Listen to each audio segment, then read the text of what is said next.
கல்வி பொதுத்தர உயர்தர பரீட்சையிலே அண்மையிலே பல மாணவர்கள் சித்தியடைந்திருந்தார்கள்.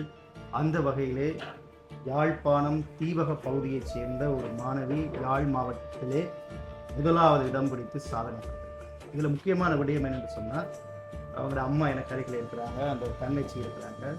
அதே போல் இந்த இடத்துல ஒரு கௌரவிப்பு நிகழ்வு இடம்பெற போது நகைக்கடை உரிமையாளர் கிரிதாசனா இருக்கிறார்.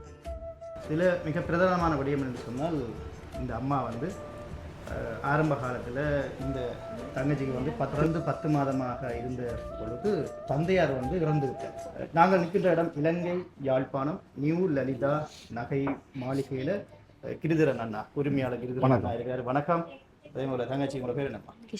கிஷானி அவர்கள் யாழ் மாவட்டத்தில் முதலாவது இடம் பிடித்திருக்கிறாங்க. பயோடெக் தமிழ்ல என்ன மாதிரி அம்மாவோட பேர்? வணக்கம் அம்மா. வணக்கம். முதல்ல கிரிதாசனை நிறைய பேருக்கு மாணவர்களுக்கு இந்த நேரத்தில் தங்க ஆபரணங்களையும் கொடுத்து பொன்னாடைகளையும் போட்டு கௌரவிச்சு கொண்டிருக்கிறார். அந்த வகையிலே அண்மையிலே கிளிநொச்சி மாவட்டத்தைச் சேர்ந்த கணித பிரிவிலே இலங்கை தேசிய ரீதியில் முதலாம் இடம் பிடித்த மாணவனை கௌரவிச்சிருந்தாரு. அடுத்ததாக தீவக பகுதியைச் சேர்ந்த மாணவி. இந்த மாணவியை கௌரவிப்பதற்குரிய முக்கிய காரணம் அவருடைய தந்தையாரும் தீவகத்தை சேர்ந்தவர் ஆனந்தராசா. ஒரு சில வார்த்தைகள் ஆனந்தராசா ஐயாவை பற்றி. ஆனந்தராசா ஐயா அவர் தான் இந்த நியூ லலிதாவை எங்களுக்கு தந்த ஒரு முதலாளியாக இருக்கிறார். முதலாளி மட்டுமில்லை, எங்களோட தந்தையார்.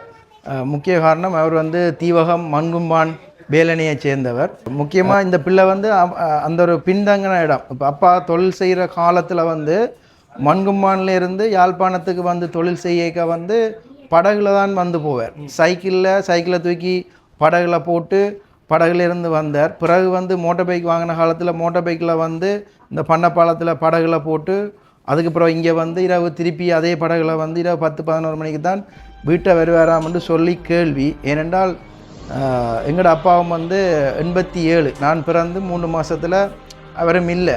அப்போ இவங்க அம்மா மாதிரி எங்களோட அம்மாவும் தனியாக இருந்து எங்களை இந்த அளவுக்கு வளர்த்து விட்டுருக்குறான்ற அந்த வலி எங்களுக்கு தெரியும். இப்போ அதே மாதிரி இந்த பிள்ளைன்ற அப்பாவும் 2007ஆம் ஆண்டு யுத்த காலத்தில் கேர்வியூ டைமில் கடற்படையால் சுட்டு கொல்லப்பட்டிருக்கணும். அதே சமயத்தில் இவேண்ட அப்பாவும் இவேண்ட அப்பாண்ட ஒரு தம்பி ஒரு ஆளும் மோசம் போயிருக்குற. அப்படி ஒரு கட்டத்தில் இந்த பிள்ளை வளர்ந்து இவ்வளவு கஷ்டப்பட்டு வளர்த்து கூலி வேலை செய்து அந்த பிள்ளையை படிப்பிச்சு 3மே பொம்பளை பிள்ளைகள். அப்போ 3 பிள்ளைகளையும் படிப்பிச்சு அவையும் நல்ல மார்க்ஸ் எடுத்துருக்கணும். இந்த பிள்ளை இருக்கிற இடத்துலையே எங்களோட தீவகத்துக்கே பெருமை சேர்க்கிற அளவுக்கு யாழ்ப்பாணத்திலே முதலாவது இடம் பயோடெக்கில். அது மட்டும் இல்லாமல் அகில இலங்கை ரீதியாக 27வது இடத்தை பெற்றிருக்கிறா, எங்களுக்கு பெருமை சேர்த்துருக்கிறா. அதே மாதிரி சென்ட் ஆண்டனிஸ் பள்ளிக்கூடத்துக்கும் இதில் வாழ்த்து தெரிவிக்கிறோம்.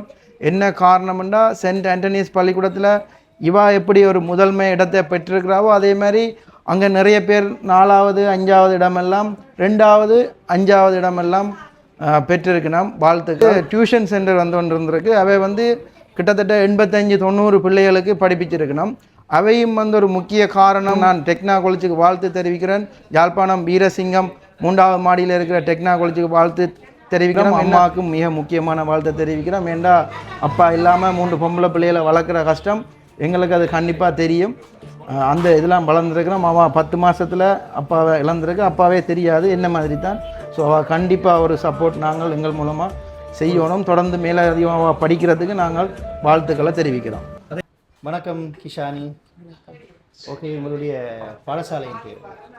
புனித அந்தோனியார் கல்லூரி. தரம் 1லிருந்து அங்கே தான் கல்வி வச்சிங்களா? தரம் 1லேருந்து 11 வரைக்கும் புனித மரியாள் பாடசாலையில் கல்வி ஏற்றுட்டு உயர்கல்விக்காகத்தான் புனித அந்தோனியார் கல்லூரிக்கு வந்தேன். நியூ லலிதா நகை மாளிகை உரிமையாளர் திரு கிரிதாஸ் அவர்கள் மாணவிக்கும் மாணவியினுடைய அம்மாவுக்கும் கௌரவிப்பு செய்ய போகிறாங்க. அந்த தங்க ஆபரணத்தை வழங்கி பொன்னாடியை போக்குன்ற அந்த நிகழ்வு வார்த்தைகளை சொல்லிக்கொண்டு இந்த முக்கியமாக இந்த இடத்துல கௌரவிக்க போகிறது அம்மாவை. கூலி வேலைக்கு போகிறவா அம்மா. அதுவும் முக்கியமாக அந்த தோட்ட வேலை. அவாக்கு அந்த தோட்ட வேலையில் 6 மாதம் இல்லாத காலத்தில் வீட்டு வேலைக்கு போய்த்தான் இந்த 3 பிள்ளைகளையும் படிக்க வச்சு காப்பாற்றியிருக்கிறா. ஸோ அதால் இந்த மாதிரி உழைக்கிற ஆக்களை நாங்கள் எப்போவுமே பெருமைப்படுத்தணும். வாழ்த்துக்கள் அம்மா. எல்லா அம்மாக்களுக்கும் வந்து ஒரு சமர்ப்பணம். இந்த மோதிரத்தை தங்க ஆபரணத்தையும் வந்து அன்பாக வந்து மாணவிக்கு வந்து சந்தோஷமாக இந்த மோதிரத்தை உங்களுக்கு நாங்கள் அணிவிக்கிறோம். வாழ்த்துக்கள் அம்மா. மேலும் நிறைய சாதனைகள் படைத்து நம்மளோட ஊருக்கு நீங்கள் பெருமையாக சேர்க்கணும். வாழ்த்துக்கள். Thank you so much. நன்றி மக்களே. ஒரு சில வார்த்தைகள் தங்கச்சி இந்த கௌரவத்துக்கு இந்த கௌரவத்தை வந்து நான் எதிர்பார்க்க இல்லை, ஆனால் சந்தோஷமாக இருக்குது. நன்றி அண்ணா. நன்றி.